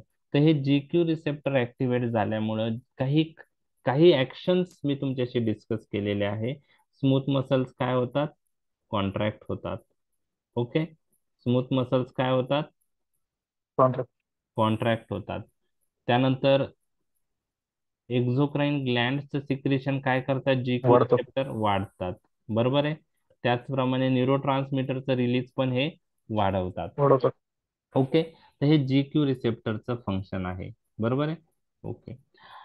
आता जे GI रिसेप्टर आहेत, ओके, GI GI रिसेप्टर हे इनहिबिटरी इन नेचर असतात. बरोबर आहे. ज्यावेळेस ड्रग GI रिसेप्टरवर ऍक्ट होतो, तर हे रिसेप्टर ऍक्टिव्हेट होऊन सेलवर इनहिबिटरी इफेक्ट येतो. GI. तर कसे ऍक्ट होतात ते? ज्यावेळेस GI रिसेप्टर, आता थर्ड रिसेप्टर मी डिस्कस करतो, GQ झालेला आहे.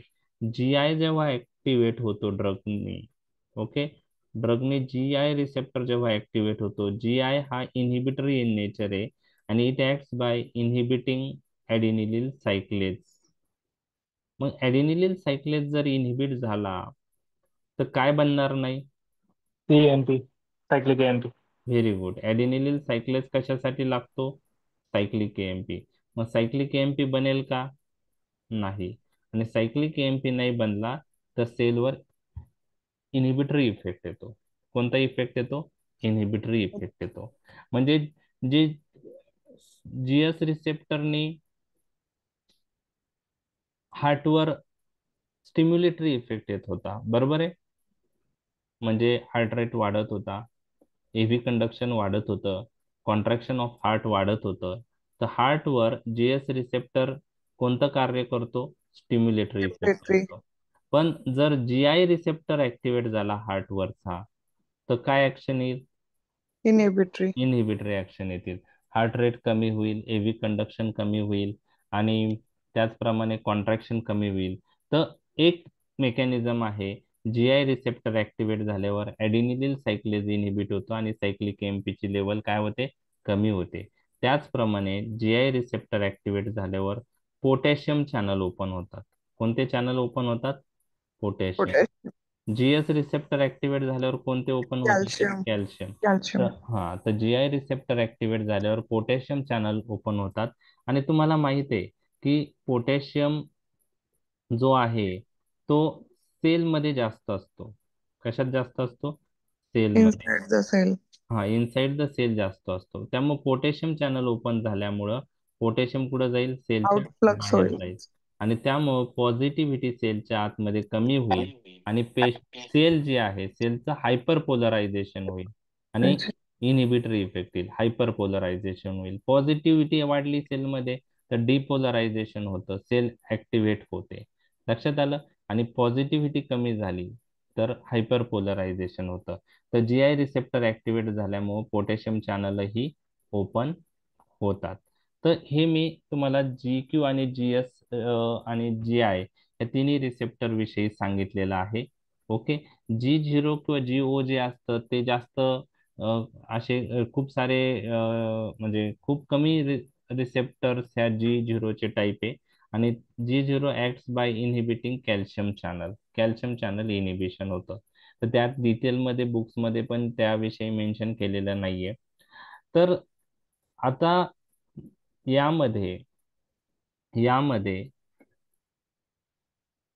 आपण विथ एक्झाम्पल पाहूया आणि त्यामुळे तुम्हाला ते समजण्यास मदत होईल. तर ॲड्रेनर्जिक रिसेप्टरचं जर आपण पाहिलं होतं, तर ॲड्रेनर्जिक रिसेप्टरचे बीटा आणि अल्फा टाईप होते. बीटाचे बीटा 1, बीटा 2, बीटा 3 होते आणि ते कोणत्या टाईपचे रिसेप्टर होते? जीएस. आणि त्याचं फंक्शन आपण पाहिलंय, ॲड्रेनालिन बीटा 1, बीटा 2, बीटा 3 वर ऍक्ट झालं तर काय होऊ शकतं ते तुम्हाला मी डिस्कस केलेलं आहे. बरोबर. आता ॲड्रेनालिन बीटा रिसेप्टर वर ऍक्ट होतो, त्याचप्रमाणे अल्फा वर ऍक्ट होतो आणि अल्फा 1, अल्फा 2 त्याचे सब टाईप आहेत. तर अल्फा 1 कोणता होता?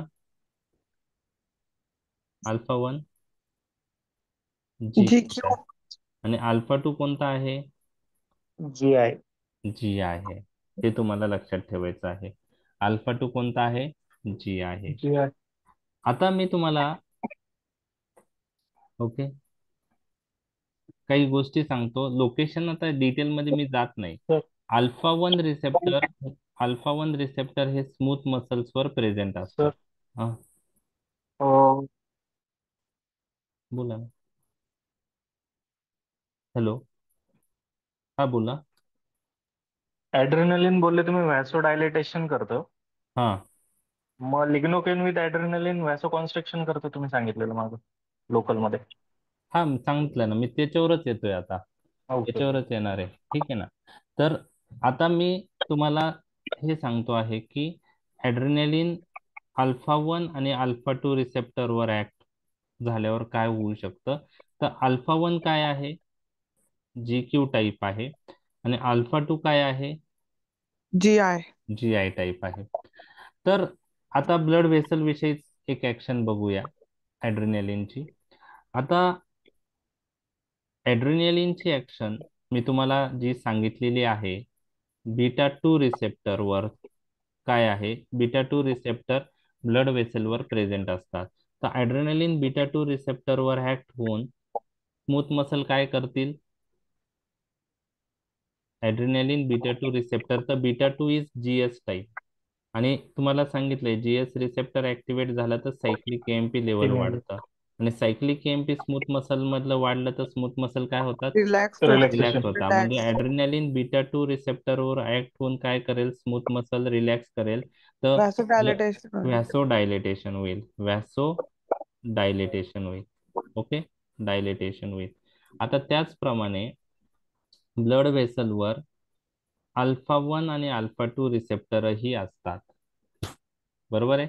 आणि ॲड्रेनालिन अल्फा 1 अल्फा 2 वर पण ऍक्ट होतो, बरोबर आहे. मग अल्फा 1 ब्लड वेसलचे ऍक्टिव्हेट झाल्यावर कोणता टाईप आहे alpha 1? G Q G type. Q. मग जी क्यू टाईप ऍक्टिव्हेट झाल्यावर phospholipase C IP3 diacylglycerol pathway activate होऊन कॅल्शियमची लेवल वाढेल स्मूथ मसल मध्ये. आणि कॅल्शियमची लेवल वाढल्यावर स्मूथ मसल काय होतील? कॉन्ट्रॅक्ट होतील. कॉन्ट्रॅक्ट होतील. मग अल्फा 1 रिसेप्टर ऍक्टिव्हेट झाल्यावर काय होईल? व्हॅसो कॉन्स्ट्रिक्शन. कॉन्स्ट्रिक्शन होईल. ओके.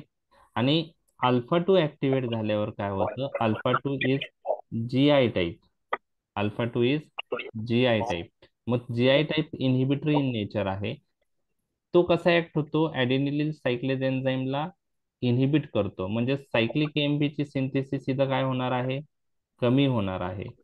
ऍडेनिलिन सायक्लेजला इनहिबिट करतो GI टाईप रिसेप्टर ऍक्टिव्हेट झाल्यावर.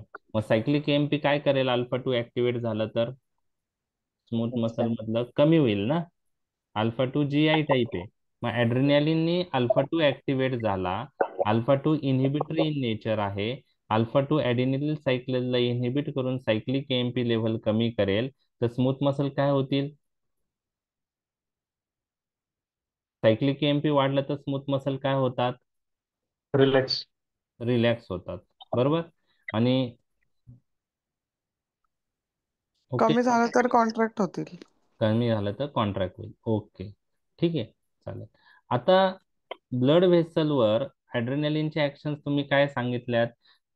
मी काय सांगितले? ॲड्रेनालिनचे ऍक्शन जर बीटा 2 रिसेप्टरवर असेल तर व्हॅसो डायलेटेशन. डायलेटेशन. आणि अल्फा 1 अल्फा 2 वर ऍक्ट झालं तर काय होईल? Vaso vasoconstriction. Constriction. Constriction. Alpha 1 वर ऍक्ट झालं तर IP3 phospholipase C IP3 diacylglycerol pathway activate होऊन कॅल्शियमची लेवल वाढून व्हॅसो कॉन्स्ट्रिक्शन होईल. अल्फा 2 ऍक्टिव्हेट झालं तर अल्फा 2 GI टाईप आहे, त्याच्यामुळं सायक्लिक AMP ची लेवल काय होईल? कमी होऊन कमी. व्हॅसो कॉन्स्ट्रिक्शन होईल, बरोबर आहे. तर अल्फा 1 अल्फा 2 दोन्ही ऍक्टिव्हेट झाले तर व्हॅसो कॉन्स्ट्रिक्शन होतं. आता एक लक्षात घ्या, ॲड्रेनालिन व्हॅसो डायलेटेशन पण करतो बीटा 2 3 बीटा 2 वर ऍक्ट होऊन, आणि अल्फा 1 वर आणि अल्फा 2 वर ऍक्ट होऊन काय करतो? व्हॅसो कन्स्ट्रिक्शन. कॉन्स्ट्रिक्शन पण करतो. ठीक आहे. आता एक लक्षात घ्या, तुम्हाला लक्षात काय ठेवायचं आहे की ज्या मेजर ब्लड वेसल आहे, ज्या मेजर ऑर्गनला सप्लाय करतात, बरोबर, लिव्हर, स्केलेटल मसल, बरोबर आहे, त्यावर ॲड्रेनालिनचे ऍक्शन प्रिडॉमिनंटली बीटा 2 रिसेप्टरवर असते. कशावर असते? Beta 2, beta 2. बरोबर आहे. त्यामुळं लिव्हरला जो ब्लड सप्लाय आहे, जे ब्लड वेसल आहे जे लिव्हरला सप्लाय करतात, त्या ब्लड वेसलचं काय होईल? डायलेटेशन. स्केलेटल मसलला सप्लाय करणाऱ्या ब्लड वेसलचं काय होईल? डायलेटेशन. लक्षात घ्या. परंतु ज्या ब्लड वेसल स्किन आणि म्युकस मेम्ब्रेनला सप्लाय करतात, तिथं अल्फा रिसेप्टर प्रिडॉमिनंट असतात. कोणते असतात? अल्फा. Alpha receptor present. मग अल्फा रिसेप्टर प्रिडॉमिनंट असेल तर काय होईल? तिथे वॅसो कन्स्ट्रिक्शन. तिथं व्हॅसोकॉन्स्ट्रिक्ट होईल. आणि सरांनी जे लिग्नोकेनचं विचारलं होतं, की लिग्नोकेन बरोबर आपण ॲड्रेनालिन दिलं, तर मी तुम्हाला सांगितलं होतं की adrenaline responsible for vasoconstriction. So lignocaine जिथं आपण इन्फिल्ट्रेट केलेला आहे तिथंच राहतो. व्हॅसोकॉन्स्ट्रिक्शन झाल्यामुळं स्किन मधून किंवा म्युकस मेम्ब्रेन मधून सिस्टेमिक सर्क्युलेशन मध्ये येत नाही. तर इथं लिग्नोकेन आपण जो ॲड्रेनालिन जिथं आपण लिग्नोकेन बरोबर देतो, तर तिथं ॲड्रेनालिनचे ऍक्शन कुठं होते? अल्फा रिसेप्टरला का बीटा? In alpha. आणि अल्फा. अल्फा. अल्फा आणि रिसेप्टर. त्यामुळं तिथं व्हॅसोकॉन्स्ट्रिक्शन होतं. लक्षात आलं? येस. पेरिफेरल ब्लड वेसलचं व्हॅसोकॉन्स्ट्रिक्शन होतं थोडक्यात, जे स्किन आणि म्युकस मेम्ब्रेनला सप्लाय.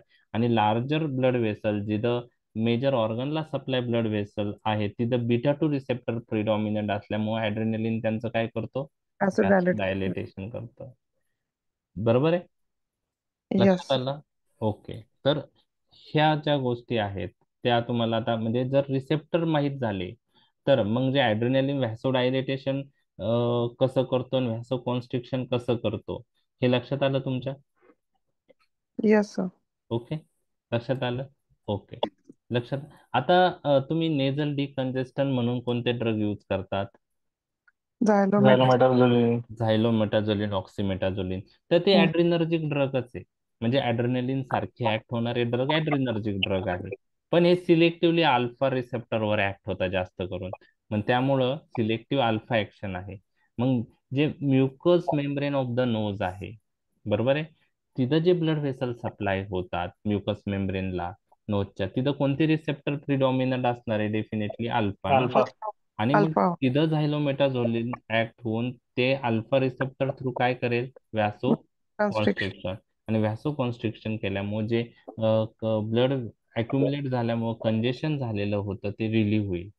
म्हणून झायलोमेटाझोलिन आपण कशासाठी यूज करतो? नेझल डिकंजेस्टन. Decongestant. ठीक आहे. डिकंजेस्टन. आणि ती ऍक्शन कशा थ्रू आहे? Alpha receptor through. Alpha receptor vasoconstriction. लक्षात आलं. ओके. Yes, sir.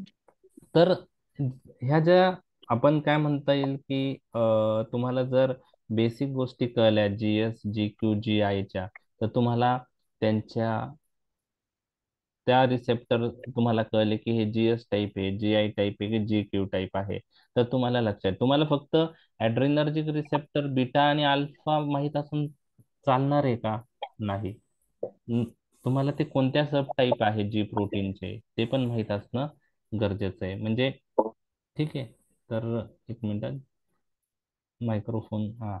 तर ते मग जर माहीत झालं ना, तर तुम्हाला ते सोपं जातं. आत्ताचं लेक्चर थोडं डिफिकल्ट वाटेल तुम्हाला, पण जेव्हा तुम्ही ANS मध्ये खूप वेळा हे GS receptor GQ GI repeat होणार आहे आणि त्यावेळेस तुम्हाला ऍक्च्युअल ते रिसेप्टर समजणार आहे. ते रिसेप्टर समजणार आहे. तर अजून एक एक्झाम्पल तुमच्याशी मी डिस्कस करत आहे. पॅरासिम्पॅथेटिक नर्वस सिस्टीम मधून जो केमिकल रिलीज होतो तो ऍसिटिल कोलिन आहे. हे सगळ्यांना माहित आहे का? Yes, sir. ओके. तर ऍसिटिल कोलिन त्याचं कार्य कसं करतो? बरोबर आहे. ऍसिटिल कोलिन हा कोलिनर्जिक न्यूरोट्रान्समीटर किंवा पॅरासिम्पॅथेटिक न्यूरोट्रान्समीटर आहे. आणि ऍसिटिल कोलिन नावाचा ड्रग पण आहे अवेलेबल. तर हे ऍसिटिल कोलिन हा फिजिओलॉजिकल सिग्नलिंग मॉलिक्युल आहे सपोज. तर ते त्याचं कार्य कोलिनर्जिक रिसेप्टर थ्रू करतो. जसं ॲड्रेनालिन ॲड्रेनर्जिक रिसेप्टरवर ऍक्ट होतो, तसं ऍसिटिल कोलिन हा कोलिनर्जिक सिस्टीम मधून रिलीज होतो, तर तो कोलिनर्जिक रिसेप्टरवर ऍक्ट होतो. आणि त्याचे जे टाइप्स आहेत ते मस्कुरॅनिक रिसेप्टर आहेत आणि निकोटिनिक रिसेप्टर आहे. कोणकोणते आहे? मस्कुरॅनिक आणि निकोटिनिक. मस्कुरॅनिक रिसेप्टरचे टाईप आहे M1, M2 आणि M3. M3. बरोबर आहे. येस. ओके. तर आज M4 M5 पण आहेत, पण आहेत. फार्माकोलॉजिकल पॉइंट ऑफ व्ह्यू तुम्हाला फक्त M1 M2 M3 महत्वाचे आहेत. आता यानंतर रिसेप्टर आलं तर तुम्हाला नेक्स्ट क्वेश्चन आला पाहिजे की कोणत्या टाईपचे रिसेप्टर आहे? G protein, ionotropic, enzyme link, JAK STAT का न्यूक्लिअर रिसेप्टर? तर M1 M2 M3 हे रिसेप्टर जी प्रोटीन कपल रिसेप्टरचे टाईप आहे. ओके. कोणते? G protein. बरोबर. म्हणजे बीटा रिसेप्टर पण जी प्रोटीन आहे, अल्फा पण जी प्रोटीन आहे, मस्कुरॅनिक रिसेप्टर पण काय आहे? G protein. मग परत नेक्स्ट माइंड मध्ये काय आलं पाहिजे तुमच्या की जी प्रोटीन मध्ये कोणत्या टाईपचे आहेत? जी प्रोटीन मध्ये कोणत्या टाईपचे आहेत? लक्षात आलं. तर जी येस. प्रोटीन मध्ये Yes. तुम्हाला लक्षात ठेवायचं आहे की जे ऑड नंबर आहे 1 आणि 3 हे GQ टाईप रिसेप्टर आहे. कोणते? GQ.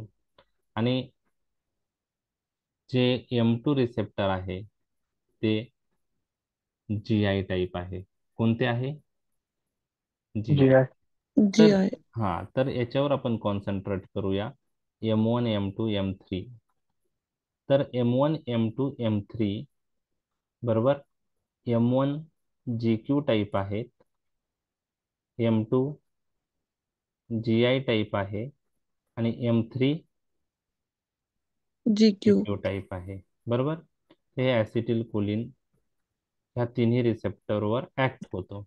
आता ह्या रिसेप्टरवर ऍक्ट होऊन काय घडू शकतं हे तुम्हाला जाणून घ्यायचं असेल तर आता याच्यामध्ये तुम्हाला टाईप लक्षात आल्यानंतर खूप सोपं आहे लक्षात ठेवायला. पहा बर, आता ऍसिटिल कोलिन M1 रिसेप्टर जे आहे, तर M1 रिसेप्टर हे जास्त करून न्यूरॉन्स मध्ये असतात.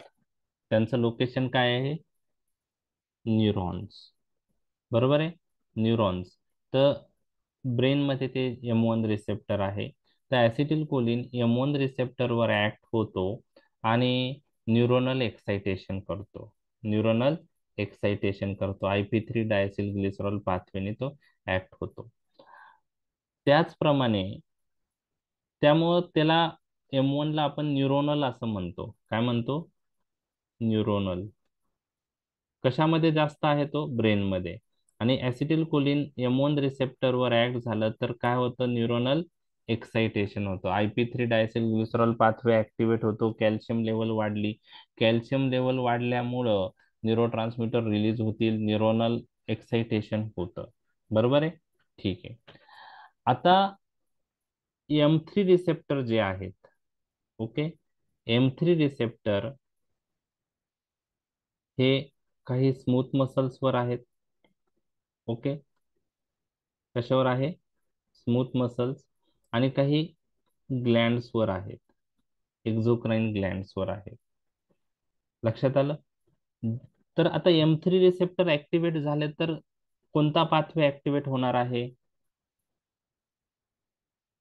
M3 रिसेप्टर ऍक्टिव्हेट झालं तर कोणता पाथवे ऍक्टिव्हेट होणार आहे? Same IP3. IP phospholipase IP3 diacylglycerol pathway activate होऊन सेलमध्ये कसली लेवल वाढणार आहे? कॅल्शियम आणि calcium. Phosphokinase, protein kinase C, sorry. तर आता हेंचं लोकेशन काय आहे? M3चं लोकेशन मी काय सांगितलं? Smooth muscle and glands. Smooth muscles आणि ग्लँड्स.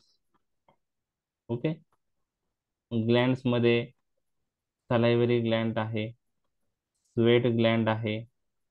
ओके, ओके, सलायव्हरी ग्लँड आहे, स्वेट ग्लँड एक्झोक्राईन आहे. हा, एक्झोक्राईन, त्यालाच एक्झोक्राईन ग्लँड म्हणतो. लॅक्रिमल ग्लँड्स आहेत. ओके, बरोबर ग्लँड. आहे. तर त्याच्यावर आहे. त्याचप्रमाणे परायटल सेलवर आहेत, ऍसिड सिक्रेशन होतं. बरोबर आहे, याच्यावर आहे. आणि स्मूथ मसल्सवर आहे. मग आता तुम्ही मला सांगा की M3 रिसेप्टर हे GQ टाईप आहे, हे तुम्हाला जर लक्षात आलं तर त्यांनी ते ऍक्टिव्हेट झालं ऍसिटिल कोलिननी तर काय होऊ शकतं? तर स्मूथ मसलमध्ये IP3 diacylglycerol pathway activate होऊन कॅल्शियमची लेवल वाढली तर स्मूथ मसलचं काय होईल? कॉन्ट्रॅक्शन. कॉन्ट्रॅक्शन होईल. मग मी तुम्हाला सांगितलं की muscarinic receptor GIT smooth मसलवर present असतात आणि ते M3 टाईपचे असतात. तर ऍसिटिल कोलिन M3 रिसेप्टर्स जे आहेत GIT स्मूथ मसलवरचे, त्यावर जर ऍक्ट झाला तर GIT स्मूथ मसल्स काय होतील? कॉन्ट्रॅक्ट. कॉन्ट्रॅक्ट कॉन्ट्रॅक्ट होतील. होईल. पेरिस्टाल्सिस वाढतं त्याने, पेरिस्टाल्सिस वाढतं, स्मूथ मसल कॉन्ट्रॅक्ट होतात. बरोबर आहे, ठीक आहे. तुम्हाला सर्क्युलर मसल ऑफ आयरिस माहिती आहे? Yes. Circular muscle of iris आणि पिरियड. रेडियल मसल आयरिस मध्ये दोन मसल असतात, सर्क्युलर मसल आणि radial muscle. Radial. Circular muscle of iris वर M3 रिसेप्टर असतात. तर ओके. सर्क्युलर मसल वर M3 रिसेप्टर असतील तर सर्क्युलर मसल वरचे M3 रिसेप्टर ऍसिटिल कोलिनने ऍक्टिव्हेट झालं तर काय होईल? Mydriasis. Smooth contract. Circular circular muscle contract होतील आणि कॉन्ट्रॅक्ट टुवर्ड सेंटर होते आहे. सर्क्युलर मसल कॉन्ट्रॅक्ट झाल्यामुळे प्युपिल साईज कमी होते, त्याला काय म्हणतो आपण? मिओसिस. म्हणजे ऍसिटिल कोलिन M3 रिसेप्टरवर ऍक्ट होऊन सर्क्युलर मसल ऑफ आयरिसच्या काय करेल? मिओसिस करेल, प्युपिल साईज कमी करेल. म्हणजे स्मूथ मसल कॉन्ट्रॅक्शन होतं हे तर तुम्हाला लक्षात आलं. हे कशावरून लक्षात ठेवायचं? M3 रिसेप्टरचा टाईप काय आहे? GQ. GQ. GQ. बरोबर आहे, म्हणजे स्मूथ मसल कॉन्ट्रॅक्ट होतात. आता ग्लँड्स मध्ये एक्झोक्राईन ग्लँड्स आहे, स्वेट ग्लँड आहे, सलायव्हरी ग्लँड आहे, त्यानंतर लॅक्रिमल ग्लँड आहे, त्यानंतर परायटल सेल आहे आणि ट्रकिओब्रॉन्कियल ग्लँड्स आहेत. म्हणजे ट्रक्यू आणि ब्रॉन्कल मधला ग्लॅन्ड. 5 ग्लॅन्ड मी तुम्हाला सांगितल्यात. कोणत्या? Salivary gland, sweat gland, Red gland. Lacrimal gland, parietal cell आणि ट्रक्यू ब्रॉन्कल ग्लॅन्ड. यांच्यावरचे M3 रिसेप्टर ऍक्टिव्हेट झाले तर काय होईल? तर IP3 diacylglycerol pathway activate होईल. Phospholipase C yes. IP3 diacylglycerol pathway, कॅल्शियमची लेवल वाढेल आणि कॅल्शियम मेडिएटेड सिक्रिशन ग्लॅन्ड मधलं वाढतं. ग्लॅन्ड्युलर सिक्रेशन काय होतं? वाढतं, वाढ. Increased. इन्क्रीज होतं. मग M3 रिसेप्टर ह्या ग्लॅन्डवरचे ऍक्टिव्हेट झाले ऍसिटिल कोलिनने तर सलायव्हरी सिक्रेशन काय होईल? वाढेल. वाढ. One. Salivation. सलायव्हेशन, लॅक्रिमल ग्लॅन्ड मध्ये Lacrimation. Lacrimation, sweating, Sweating. Bronchial secretion वाढतील ऍसिटिल कोलिनने आणि परायटल सेल मधून ऍसिड सिक्रिशन पण वाढेल. म्हणजे एक्झोक्राईन ग्लॅन्डचं सिक्रिशन काय होतं? वाढतं, Increase होईल. इन्क्रीज होतं. कारण GQ टाईप रिसेप्टरने कॅल्शियम वाढतं आणि हे एक्साइटरी इफेक्ट येतो. आता स्मूथ मसल कॉन्ट्रॅक्ट होत आहे, ग्लॅन्डचं सिक्रेशन वाढतंय, तर ग्लॅन्डचं सिक्रेशन वाढलंय, परंतु ऍसिटिल कोलिनचं हार्टवरची ऍक्शन काय आहे? तर तुम्हाला एक लक्षात ठेवायचं आहे की ऍसिटिल कोलिनची हार्टवरची ऍक्शन मी जर विचारली तर तुमच्या माइंडमध्ये काय आलं पाहिजे की हार्टवर हार्ट रेट. कोणते रिसेप्टर असतात कोलिनमध्ये? M1. नाही. हार्टवर M2. आता M1 हे न्यूरोनल जास्त असतात, मी तुम्हाला सांगितलं. M3 हे ग्लॅन्ड्स आणि स्मूथ मसलवर जास्त हे असतं, हे मी तुम्हाला सांगितलं. M2. तर हार्टवर M2 रिसेप्टर असतात. हार्टवर काय असतात? M2. M2. M2 कोणत्या टाईपचे आहेत? Inhibited. GI. G G I. आहे टाईप. तर मग ऍसिटिल कोलिन जेव्हा M2 रिसेप्टरवर ऍक्ट होईल तर हे GI टाईप Bradycardia. असल्यामुळे ऍडिनिल ऍडिनिल सायक्लेज एन्झाईम इनिबिट होईल, सायक्लिक AMP ची लेवल कमी होईल, कॅल्शियम चॅनल ओपन होणार नाही, त्यामुळं हार्टवर कोणता इफेक्ट येईल? पोटॅशियम. Inhibitory Inhibitory. इफेक्ट. हाँ. आणि पोटॅशियम चॅनल ओपन होतील. पोटॅशियम चॅनल ओपन होतील आणि मग त्यामुळं हायपर पोलरायझेशन होईल सेलचं आणि त्याच्यामुळे इन्हिबिटरी इफेक्ट येईल. मग हार्टवर ऍसिटिल कोलिनचे ऍक्शन काय आहे? डिक्रीज हार्ट रेट आहे, brady. Bradycardia, That is decrease AV bradycardia. Conduction, decrease AV conduction म्हणजे निगेटिव्ह ड्रोमोट्रॉपिक इफेक्ट म्हणतो, आणि decrease contraction of the heart, negative inotropic effect. म्हणजे ऍसिटिल कोलिनची हार्टवर इन्हिबिटरी ऍक्शन आहे. हे तुम्हाला पाठ करायची गरज नाहीये. तुम्हाला माहित काय पाहिजे? ऍसिटिल कोलिन M2 रिसेप्टरवर ऍक्ट होतो. M2 receptor GI type receptor आहे, म्हणजे इनहिबिटरी इफेक्ट येणार आहे हार्टवर, बरोबर आहे. Yes. आणि ग्लॅन्डवर एक सिक्रेशन वाढणार आहे, Secretary. excitatory effect आहे, म्हणजे तो M3 through GQ through M म्हणून आहे. तर हे जे बेसिक गोष्टी ज्या आहेत रिसेप्टर आपण जे पाहणार आहे सिस्टेमिक फार्मॅकॉलॉजी मध्ये, ते कोणत्या टाईपचे आहेत ते तुम्हाला जर कळलं तर सिस्टेमिक फार्मॅकॉलॉजी मध्ये तुम्ही आज जे जी प्रोटीन कपल रिसेप्टर विषयी डिस्कस केलेला आहे त्यावरून तुम्हाला बाकीच्या गोष्टी लक्षात येईल. तर आपण IP3 diacylglycerol pathway discuss केलेला आहे. आपण cyclic adenylyl cyclase cyclic MP pathway discuss केलेला आहे आणि आपण काही एक्झाम्पल्स पाहिलेले आहेत. ओके.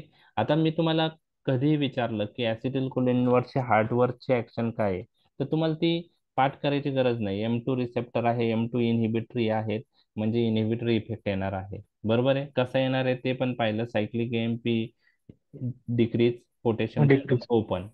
ओपन. ओके, लक्षात आलं. डिपोलरायझेशन. डि डिपोलरायझेशन नाही, hyperpolarization. Hyperpolarization. Cell hyperpolarization झालं तर सेलवर इन्हिबिटरी इफेक्ट येतो. डिपोलरायझेशन झालं, तर डिपोलरायझेशन म्हणजे पॉझिटिव्हिटी जर कॉन्ट्रॅक्ट. सेलमध्ये वाढली तर stimulatory effect. स्टिम्युलेटरी किंवा कॉन्ट्रॅक्शन वाढू शकतो. ओके. तर हायपर म्हणजे सेल एक्साइट होते. लक्षात आलं. तर ह्या बेसिक गोष्टी आपण डिस्कस केलेल्या आहेत. तर ओव्हरऑल मला असं वाटतं की काहीतरी तुम्हाला जी प्रोटीन विषयी लक्षात आलंय आज. GS, GQ, थोडं. GI. Yes, ठीक sir. आहे.